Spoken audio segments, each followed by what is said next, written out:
কখনো কি ঘি বানানোর পর এই ঘোল বা চাষ দিয়ে কিছু বানিয়েছেন? যদি না বানিয়েছেন তাহলে আজকের ভিডিওটা দেখুন। নমস্কার বন্ধুরা, ওয়েলকাম টু কুকিং উইথ ইচ্ছে।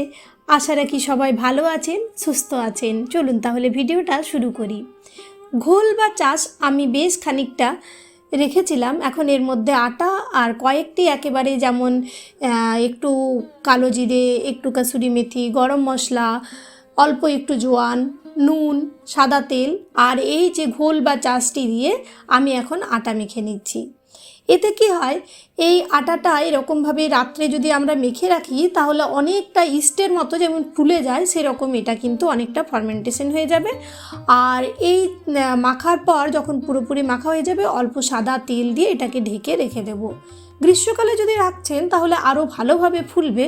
তবে আমি যেহেতু এই সময় ঠান্ডার সময় মেখেছি তাই অতটা খুব একটা যে বিরাট ফুলে উঠবে সেটা নয়। গ্রীষ্মকালে অনেকটা বেশি ভালোভাবে এটা তৈরি হয়, আর শীতকালে অনেকটা আগে করলে তবে কিন্তু একই কাজ হতো, কিন্তু আমার হাতে অতটা সময় ছিল না তাই একটু রাত্রেবেলাতেই আমি এটাকে মেখেছি। আর তারপর আমি এর সাথে খাওয়ার জন্য বানাবো গাজরের হালুয়া। তো গাজরের হালুয়ার জন্য আমি বেশ কয়েকটা গাজরকে নিয়ে নিয়েছি। আমি লম্বা ধরনের গাজরগুলো নিয়েছি, আপনারা যে কোনো গাজর নিতে পারেন।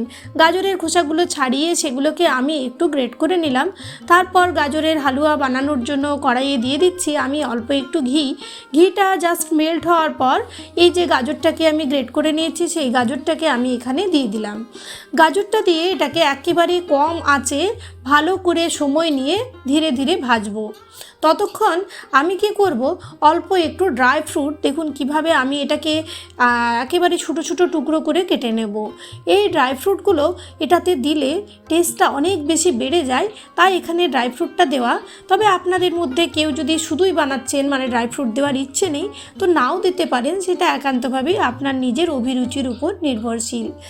আমি এখানে বেশ খানিকটা নিয়েছি কিশমিশ এবং তার সাথে কাজু।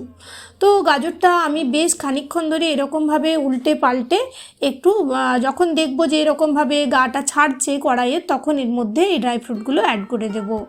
আপনারা কেউ যদি ঘি না দিবেন, ঘিয়ের পরিবর্তে সাদা তেলও কিন্তু এখানে দিতে পারেন, বা সাদা তেলেও এই গাজরগুলোকে আপনারা ভেজে নিতে পারেন। আমার চ্যানেলে অনেক রকমভাবে গাজরের হালুয়ার অনেক রেসিপি দেওয়া আছে, সেগুলো আপনারা গিয়ে প্লেলিস্টে যে সুইট সেকশনটা আছে সেখান থেকে দেখে নিতে পারেন। চলুন এখন এর মধ্যে আমি দিয়ে দিলাম দুধ। তারপর দুধটা দিয়ে এটাকে নেড়ে চেড়ে ওই গ্যাসের ওই পাশটাতে ট্রান্সফার করে এখন আমি এটাকে মজতে দেব। ধীরে ধীরে যত কম আঁচে এটা হবে ততই এর টেস্ট কিন্তু বেড়ে বেড়ে যাবে, তাই এটাকে কম আঁচে রেখে দেবো। আর এদিকে তাওয়া বসিয়ে দিচ্ছে একটা। এখন চলুন আপনাদের যে কালকে রাত্রের আটাটা ছিল সেই আটাটাকে দেখাই। সেটা দেখুন কতটা সফট হয়ে গেছে, আর হাতে কিন্তু একেবারেই এই অবস্থাতে লাগবে না। তারপর যে কাজটা করব সেটা হচ্ছে এই আটা থেকে বেশ খানিকটা আমি লেচি কেটে নেব। যেরকমভাবে আমরা রুটি বা পরোটার ক্ষেত্রে লেচি কাটি সেরকম বড় বড় করেই কিন্তু আমাদের লেচিগুলো কাটতে হবে। এখানে আমরা যদি এটা দিয়ে লুচি করি তাহলেও কিন্তু রেসিপিটা খুব সুন্দর হবে, কিন্তু আমি আজকে লুচি বানাচ্ছি না, আমি অনেকটা পরোটার মতন করে রেসিপিটা বানাবো। তো বেলে নিচ্ছে আমি রুটির মতন করে। আপনারা যদি পরোটার মতন মানে তিন কোনা যে পরোটা হয় সেই রকম বেলবেন সেটাও বেলতে পারেন।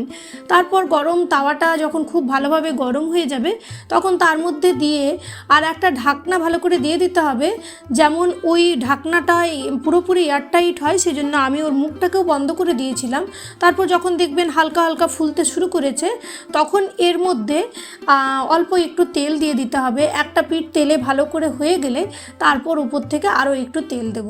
তারপর একটু একটু হালকা হালকা চাপলেই এটা কি হবে, ফুলতে শুরু করবে। এইরকমভাবেই সমস্ত যে আমি রুটিগুলো আছে সেগুলো বানিয়ে নিয়েছি। এখন আপনাদের দেখিয়ে দেব যে সেগুলো কতটা খুব সুন্দরভাবে ফুলেওছে, আর ভেতরটা দেখুন কি সুন্দর হয়েছে।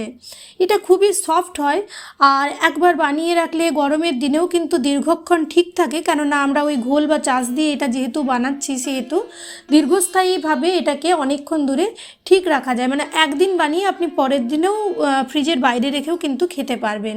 তাই এই সামনের গরমের দিনে আপনারা এটা ট্রাই করতে পারেন। টিফিন, ব্রেকফাস্ট, অতিথি আপ্যায়ন সমস্ত কিছুতেই কিন্তু এই রেসিপিটি ভীষণ ভালোভাবে পরিবেশন করা যায়। এখন গাজরের হালুয়ার মধ্যে দিয়ে দিলাম পরিমাণ মতন মিষ্টি, অল্প ঘি আর অল্প এলাচ দানা থেতো করে নিয়েছিলাম সেটা, আর অল্প একটু তার সাথে ড্রাই ফ্রুট দিলাম আরও। আর তারপর ভালো করে এটাকে একেবারে শুকনো শুকনো করে আমি এটাকে নামাবো। খুব একটা বেশি শুকনো করব না, কেননা যত এটা ঠান্ডা হবে তত শুকনো হতে থাকবে। এখন আমি টিফিন প্যাক করে দেব। ওর বাবার জন্য বানিয়েছিলাম, মানে আমার হাজব্যান্ডের জন্য। তো আমি একটা এরকম র্যাপিং পেপার নিয়েছি। এই র্যাপিং পেপারগুলো অনলাইনে খুব সহজে আপনারা পেয়ে যাবেন। তারপর এটাকে ভালো করে মুড়ে আমি খাবারটাকে এর মধ্যে দিয়ে দিচ্ছি, মানে যে পরোটা বা রুটি যাই বলবেন আপনারা সেটাকে। তাতে কি হবে, খাবারটা দীর্ঘক্ষণ অবধি গরম থাকবে। এই দুটো রেসিপি আপনাদের কেমন লাগলো টিফিন আইডিয়া হিসাবে আমাকে অবশ্যই কমেন্টে জানাবেন। আর যদি ভালো লেগেছে তাহলে প্লিজ লাইক, শেয়ার, সাবস্ক্রাইব করে সাথেই থাকবেন। আর চ্যানেলে প্রথম দর্শক বন্ধু হলে চ্যানেলটিকে সাবস্ক্রাইব করে দেবেন। সাথে খাওয়ার জন্য অল্প একটু ধনেপাতার চাটনিও বানিয়েছিলাম, সেটাও দিলাম, আর গাজরের হালুয়াও রইল। ধন্যবাদ।